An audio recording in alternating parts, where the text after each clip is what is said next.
warahmatullahi wabarakatuh. Waalaikumsalam warahmatullahi wabarakatuh. Al-Fatiha ila hadratin Nabi Muhammadin al-Mustafa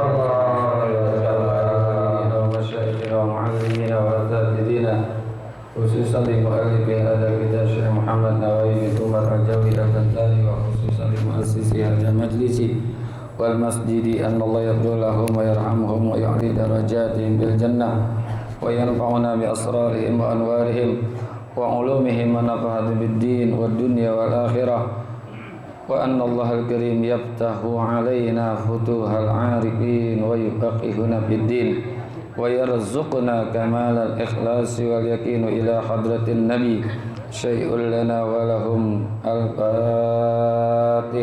A'udzu billahi minasy syaithanir rajim. Bismillahirrahmanirrahim. Alhamdulillahi rabbil alamin arrahmanir rahim maliki yaumiddin. Iyyaka na'budu wa iyyaka nasta'in ihdinas siratal mustaqim. Siratal ladzina an'amta 'alaihim ghairil maghdubi 'alaihim waladdallin. Amin. Ya Rabbi bil Mustafa balligh maqasidana wa fir lana ma madha ya wasi'al karami. Ya Rabbi bil Mustafa balligh maqasidana wa fir lana ma madha ya wasi'al karami. Li khamsatun utfi biha narul jahimil khatimah bil Mustafa wal Murtada wa ibnahuma wa Fatimah. Ya Rabbi bil Mustafa balligh maqasidana wa fir lana ma ya wasi'al karami. Wa qad nabiyina fi khalqin wa fi khuluqin wa lam yudanuhu fi ilmin wa la karami. Ya Rabbi bil Mustafa balligh maqasidana wa fir lana ma ya wasi'al karami. Ya Rabbi bil Mustafa balligh ziyaratana bil masjidin nabawi wal masjidil harami. Ya Rabbi bil Mustafa balligh maqasidana wa fir lana ma ya wasi'al karami. Allahumma shalli Allahumma shalli wa sallim wa barik alaihi. Bismillahirrahmanirrahim. Alhamdulillahi rabbil alamin wassalatu wassalamu ala sayyidina Muhammadin wa ala alihi washabbihi ajmain, amma ba'du. Ma'asyiral muslimin wal muslimat wa bapak ibu-ibu hadirin hadirat jamaah Majlis Ta'lim Ukhuwah Islamiyah yang semoga kita semua dimuliakan Allah Subhanahu wa taala. Segenap pengurus Masjid Jami Al-Muhaimin yang semoga semua dimuliakan Allah, para guru-guru kita, Bapak Kiai Haji Dr. Andas Muhammad Ja'far, dan juga Bapak Ustadz Abdul Hamid Mustafa Al-Hafidh, Ustadz Jidan, dan seluruh pengurus masjid Majlis Ta'lim Ukhuwah yang semoga semua dimuliakan Allah Subhanahu wa taala. Syukur alhamdulillah pagi hari ini Allah berikan kita nikmat Islam, iman, hidayah, taufik, sehat, afiat, sehingga masih bisa hadir di majlis ini dalam rangka thalabul ilmi. Harapan dan doa kita bersama mudah-mudahan hadirnya kita semua mendapatkan ilmu yang manfaat.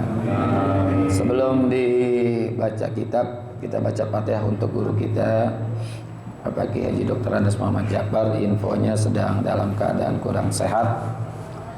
Kita bacain Fatihah, mudah-mudahan Allah berikan kesehatan, tambahin kesabarannya. Al-Fatihah. A'udzu billahi minasy syaithanir rajim. Bismillahirrahmanirrahim. Alhamdulillahirabbil alamin arrahmanir rahim maliki yaumiddin. Iyyaka na'budu wa iyyaka nasta'in ihdinas siratal mustaqim. Shiratal ladzina an'amta 'alaihim ghairil maghdubi 'alaihim waladdallin. Bismillahirrahmanirrahim. Wa bis sanadil muttasili ilal imami muhaddisi rahimahullahu ta'ala wa adaman naf'a bihi wa bi barakati ulumihi wa bikum fid daraini amin. Qala radhiyallahu anhum.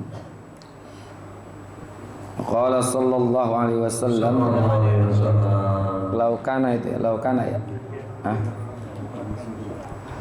Laukana sabru rajulan lakana rajulan kariman. Dan telah bersabda Nabi sallallahu alaihi wasallam, seandainya kesabaran itu berbentuk seorang laki-laki, niscaya kesabaran itu adalah seorang laki-laki yang mulia.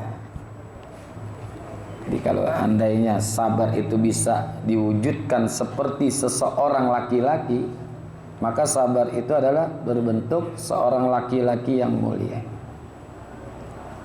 Orang yang cakep, orang yang bersih, tentunya setiap orang itu akan senang kepada orang tersebut. Mulia, bersih, cakep. Nggak mungkin kita akan jauh dari orang itu. Pasti senang. Ini kalau seandainya sabar. Maka di sini selalu kita diperintahkan untuk sabar dalam menghadapi berbagai macam musibah. Sabar ini penting.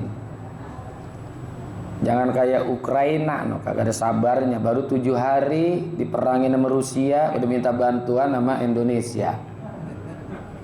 Nah kita orang Indonesia 7 tahun susah, sabar aja. 7 tahun susah, sabar aja gini kayak orang Indonesia gitu. Betul? Iya. Memang sabar ini berat. Sabar ini berat. Ngomongnya aja nih enak, sabar, sabar. Kita sedang tidak merasakan musibah, tapi di saat kita sedang merasakan musibah, jangankan untuk bersikap sabar, ngomong sabarnya susah. Nah, gitu ya. Biasanya orang bisa berbicara karena dia sedang tidak mengalami, ya, tidak mengalami. Kayak orang gini, pantas enak kali jadi orang kaya, lagi miskin. Iya, kalau lagi kaya nanti ya dikira enak jadi orang kaya. Enak nggak jadi orang kaya? Enak nggak, Bu? Emang ibu pernah kaya? Jangan disangka di saat kaya itu enak. Makanya orang yang mengatakan enak kali jadi orang kaya, yang ngomong itu adalah orang miskin. Dia belum pernah ngalamin jadi orang kaya. Padahal bisa jadi di saat dia kaya lebih repot dari saat miskinnya. Tuh. Gitu. Ya kalau lagi miskin kan sebetulnya lebih enak daripada yang kaya. Sebetulnya gitu. Ya saya sih juga belum pernah ngerasain kaya, jadi tahu gitu. Tahu. Ya kan gitu kan ya. Ya nggak perlu repot-repot dalam hidup kalau jadi orang yang miskin. Artinya miskin ini bukan dalam arti nggak punya apa-apa, ya hidupnya sederhana gitu. Nggak terlalu repot, nggak terlalu capek, ya, nggak terlalu capek mikirin ini, mikirin itu. Ya santai aja hidupnya, ya. Minyak naik, minyak langka, santai aja. Habis mau beli nggak punya duit,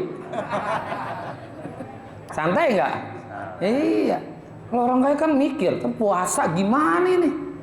Sampai di antri-antri di sono di mall.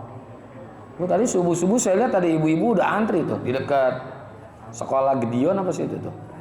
Di depan Alfamart antri tuh, antri minyak betul. Belum buka udah antri.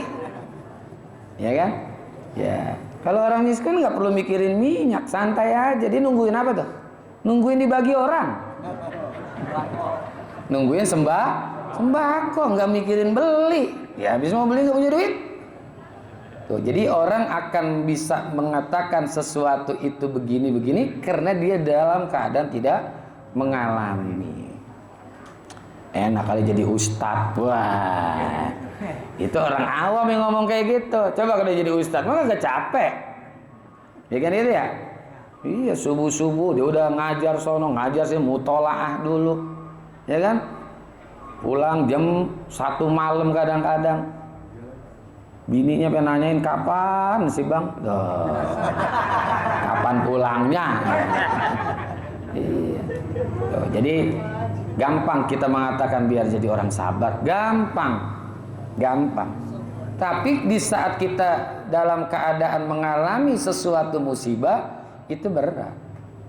Maka kemuliaan ini bisa didapat dari kesabaran. Mulia, karimun, itu kan salah satu daripada nama Allah, karimun, maha mulia. Maka Imam Al-Hasan Al-Basri pernah mengatakan, as-sabru kanzun min kunuzil jannah. Sabar itu merupakan satu simpanan Allah yang tersimpan di dalam surga. Simpanan-simpanan surga. La yu'tiyahullahu illa li abdin karimin indah. Dan tidak akan diberikan kesabaran itu kecuali bagi hambanya yang mulia di sisi Allah. Jadi nggak semua orang itu bisa sabar, ya. Karena ayatnya wa ma sabruka illa billah, dan tidaklah kesabaranmu itu kecuali sumbernya dari Allah. Jadi sabar ini sumbernya dari Allah, bukan dari diri kita munculnya. Tapi Allah kasih kepada orang itu kesabaran pada diri orang tersebut. Ya. Jadi yang namanya musibah bukan hanya kepada orang kayak kita. Nabi Muhammad SAW pun mendapatkan ujian, mendapatkan cobaan. Coba lihat di dalam surah An-Nahl itu paling akhir. Ya. Surah An-Nahl itu paling akhir tuh. Ya. Itu kan Allah ingatkan kepada Rasulullah, wala tahzan, ya. Janganlah kamu bersedih hati. Wa qad na'lamu annaka yadiku sadruka bima yakulun. Tadi itu kan ayatnya gitu kalau nggak salah ya. An-Nahl paling akhir udah. Janganlah kamu bersedih hati terhadap apa-apa yang mereka telah ucapkan. Nabi kan dicela, dikata-katain tuh. Ya. Maka kata Nabi, kata Allah, sabar. Ya, disuruh sabar. Maka ayat ini ada yang menafsirkan di antara Al-Imam At-Tabari, surah An-Nahl ini merupakan kelanjutan daripada surah Al-Isra. Ya. Kelanjutan daripada surah Al-Isra tuh. Kan ayat yang apa? Surah Al-Isra surah yang ke-17, sementara An-Nahl itu surah yang ke-16. Sebelum Nabi melakukan Isra dan Mi'raj, itu sudah diingatkan dulu, nanti bakal ada orang yang mencela dan tidak percaya dengan apa yang kamu alami. Ya. Gitu. Kamu sabar, udah. Mereka itu tidak percaya dengan peristiwa yang engkau alami, yaitu Isra dan Mi'raj, udah sabar aja. Ya. Nah, di situ lanjutannya tuh. Jadi surah An-Nahl, ada Pak ulama mengatakan lanjutannya adalah surah Al-Isra. Al-Isra kan diawali dengan subhanalladzi asra bi abdihi. Setelah surah Al-Isra surah apa? Al-Kahfi awalnya apa? Alhamdulillah. Ya. Alhamdulillah ini kan menjadi urutan zikir kita, subhanallah walhamdulillah. Jadi ada lanjutan itu, ada kaitan satu ayat dengan ayat yang lain. Ya, itu jadi ada berkaitan antara surah An-Nahl, surah Al-Isra dengan surah Al-Kahfi. Kenapa surah Al-Isra surah yang ke-17? Karena sholat itu adalah 17. Nah, gitu. Jadi nyambung. Ya, jadinya nyambung antara ayat dengan apa yang nyata daripada ibadah yang Allah perintahkan. Nah, Rasulullah juga mendapatkan tantangan di dalam hidup. Nggak enak-enak aja, ya. Ada tantangan, dan tantangan yang Rasulullah alami itu adalah tantangan yang paling ringan bila dibandingkan dengan nabi-nabi yang lain. Ya. Dari nabi-nabi yang lain, Rasulullah itu adalah tantangannya paling ringan dibandingkan nabi yang lain. Coba kita lihat sejarah Nabi Ibrahim. Ya, Nabi Ibrahim. Nabi Ibrahim itu punya tantangan besar. Apa tuh? Dibakar sama Raja Nimrud atau Raja Namrud. Sampai dibakar oleh Raja Nimrud dan dilemparkan dengan satu benda namanya manjanik. Apa manjanik? Selpetan raksasa. Ketapel yang gede, orang ditaruh di situ, duduk dilepas. Karena kalau yang ngelemparin pakai orang, ya orang yang lemparin kebakar juga, kan gitu. Nah itu kena saking besar daripada api yang disiapkan oleh Raja Namrud. Dilemparin tuh. Dan riwayat bahwa Nabi Musa, Nabi Ibrahim ketika akan dilempar oleh Raja Namrud itu udah mendapatkan tawaran dari malaikat. Ditawarkan oleh malaikat, gimana kalau aneh tolongin antum nih, ya? Gimana kalau aneh tolongin antum? Jawaban Nabi Ibrahim cakep, amma laka fala. Kalau ditolong oleh engkau saya nggak mau. Karena engkau itu adalah makhluk Allah. Saya maunya ditolong oleh Allah. Padahal yang nolongin adalah malaikat. Ya, malaikat. Saya kasih contoh begini dah. Pak Haji Basroin nih, lewatin jalan Bugis lurus, lampu merah, kanan, nggak pakai helm. Kan di sebelah situ kan banyak polisi tuh, ada pos tuh. Di stop oleh polisi, ditanyain segala SIM, ditanyain segala macam-macam dah. STNK ada apa kagak. Lagi diperiksa oleh polisi, ada mobil patroli lewat. Ternyata yang turun adalah Kapolres. Wah, kenal dengan Pak Haji Basroin. Pak Haji, dari mana ini? Kira-kira tuh yang tadi nyetop Pak Haji Basroin, ada Kapolres negor Pak Haji Basroin, keder apa kagak tuh? Waduh, kenalan Kapolres. Udah gitu Kapolres bilang lagi, ada yang bisa saya bantu? Wah. Apa Pak Haji Basroin bilang begini, kalau dibantu Bapak saya nggak mau. Begitu nggak?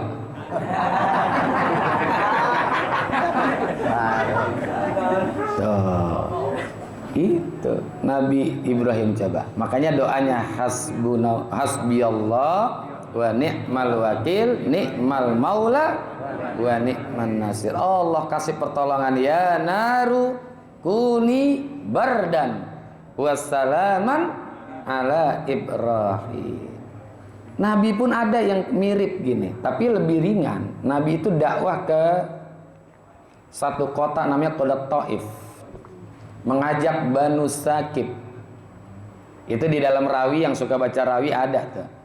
Wa amma Taifa yad'u sakifan wa lam yuhsinu bil ijabati kirah. Fa agrau bihi sufaha wal abida fasabbuhum bi alsinatim baziyah wa ramauhu bil hijarati faqad khudibat bid dima'i na'la. Nggak perlu saya terjemahin, udah paham semua itu mah ya. Pokoknya kesimpulannya Nabi ke kota Taif ditimpukin gitu. Dakwah itu ditimpuk oleh orang-orang Bani Sakib. Bahkan dikatain oleh anak-anak kecil, para budak, sampai itu sendal Rasulullah penuh dengan darah karena bekas daripada lemparan batu, bil hijarah. Saat itu pun malaikat datang, ya Muhammad, maukah aku bantu engkau agar gunung ini saya timpakan kepada mereka biar pada mampus semua. Apa kata Rasulullah? Ya, bu'istu rahmatan la la'ana. Aku diutus untuk membawa rahmat, bukan untuk membawa kutukan atau laknat. Tuh, sabar. Ya kan? Coba kalau saya nih datang ke Masjid Al-Muhaimin mau khutbah, ditimpukin. Ada yang bantuin, jangankan manusia, setan yang bantuin saya baik mau. Setan bantuin saya, mau saya. Terus Rasulullah dibantu malaikat, enggak langsung mau. Tuh, ya. Itu dakwahnya Rasul lebih ringan dibandingkan dakwahnya Nabi Ibrahim. Termasuk dengan Nabi yang lain, Nabi Lut, ya kan? Nabi Nuh, Nabi Musa. Nabi Musa berat juga nih. Lan nu'mina laka hatta narallaha jahra. Kami tidak akan beriman kepada engkau Musa sebelum kami melihat Tuhan secara nyata. Itu tantangan berat. Coba bagaimana mewujudkan Tuhan sosoknya secara nyata, coba. Berat. Ya kan, berat. Kalau Rasulullah enggak. Umatnya cuma nanya, ya Muhammad, sif lana rabbaka. Wahai Muhammad, coba kamu beritakan kepada kami sifat-sifat Tuhanmu. Qul huwallahu ahad, Allahus samad, lam yalid walam. Turun ayat. Ya. Nabi Lut, bininya brengsek. Ya kan bininya namanya Wa'ilah. Ya Wa'ilah. Ada juga anaknya yang badar. Nabi apa tuh? Nabi Nuh. Rasulullah kan enggak, istrinya solihah semua. Anak-anaknya juga soleh dan solihah. Nabi Isa dituduh sebagai anak Tuhan. Nabi Muhammad enggak. Ya. Pokoknya yang paling ringan di antara nabi-nabi ulul azmi itu adalah cobaannya Nabi Muhammad. Nabi Muhammad. Gitu. Kalau kita kan segera pengen buru-buru aja. Ya pengen buru-buru. Pengen keluar dari segala musibah. Ya boleh aja. Ada di zaman Nabi Musa alaihissalam, ada suami istri. Saya sebut laki bini dah. Laki bini yang kecapean jadi orang susah. Jadi kecapean jadi orang miskin. Dia ngobrol berdua. Kata istrinya, "Bang, kita udah berapa lama ya miskin?" "Ah, gue juga lupa, lo kelamaan." Lo kelamaan kan lupa jadinya. Ya emang kenapa sih? Ini ya abang kan kenal sama Nabi Musa, kenal deket kan ya. Cobalah minta doa ya. Karena Nabi Musa itu adalah salah satu nabi yang bisa berkomunikasi langsung dengan Allah yang disebut dengan kalimullah. Iya. Kata suaminya, "Emang kenapa?" "Iya, kita udah kelamaan miskin ini, bosan banget jadi orang miskin." Gitu. Ya nanti baiklah ya. Abang sampaikan kepada Nabi Musa keinginan kita dah. Ngomonglah dengan Nabi Musa, "Ya Nabi Allah, mohon engkau mau mendoakan kami untuk menjadi orang kaya." Emang kenapa? "Iya, kami ini miskin melulu dari dulu sampai saat ini, tolonglah, minta kita." Disampaikan oleh Nabi Musa, dimunajat kepada Allah, "Ya Rabb, ada di antara umatku ini minta kepada engkau supaya jadi orang kaya." Allah bilang apa? "Oke," gitu ya. Oke, kalau bahasa oke dah. "Iya, saya akan jadikan umatmu itu jadi orang kaya, cuman saya kasih waktu 1 tahun jadi orang kaya." Jadi kayanya cuma 1 tahun. Disampaikan oleh Nabi Musa kepada orang itu, "Saya sudah sampaikan dan mendapatkan wahyu bahwa engkau itu diberikan kekayaan, dijadiin orang kaya, tapi cuma 1 tahun." Kata orang itu, "Nggak apa-apa dah, daripada nggak pernah ngerasain sama sekali." Ya, daripada nggak ngerasain sama sekali. Allah kasih tuh rezeki banyak tuh, jadi orang kaya. Tapi istrinya ini salihah. Ya nggak mumpung jadi orang kaya, apa aja diborong. Enggak. Tapi dia justru sampaikan kepada suaminya, "Bang, Allah sudah kasih kita anugerah jadi orang kaya. Ini kesempatan buat kita untuk mendermakan harta kita pada jalan Allah. Coba kita bangun penginapan. Biar nanti para musafir itu tidak perlu nginep di hotel lagi, nggak perlu nginep di losmen. Biar dia gratis nginep di penginapan kita. Dan juga kita bangun tempat ibadah, majlis taklim, sodako kepada fakir miskin." Gimana bang? Ya, abang setuju. Bener tuh, selama 1 tahun pokoknya sodako, bikin bangun masjid, musola segala macam. Sampai dia lupa masa kayanya kelewat.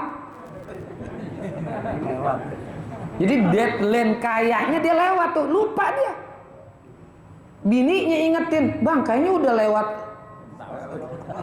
bulan Januari, ini bulan Maret ini. Kan Allah janjiin kita dikasih kaya dari Januari ke Januari. Ini Maret masih kaya nih." Lah, gue juga kagak sadar ini. Iya. Nabi Musa juga ngelihat, merhatiin, kok ini orang kagak miskin-miskin. Kan udah lewat.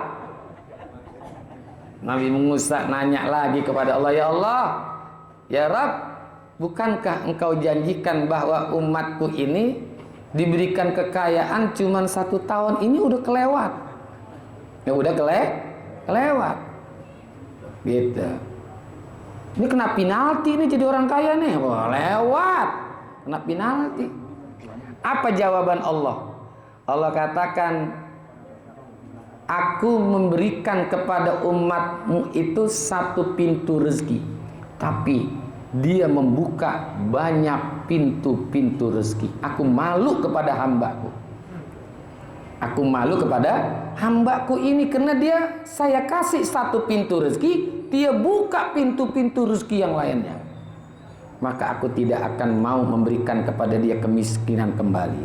Oh, mau begitu mau? Ngomong sama Nabi Musa sono. Iya.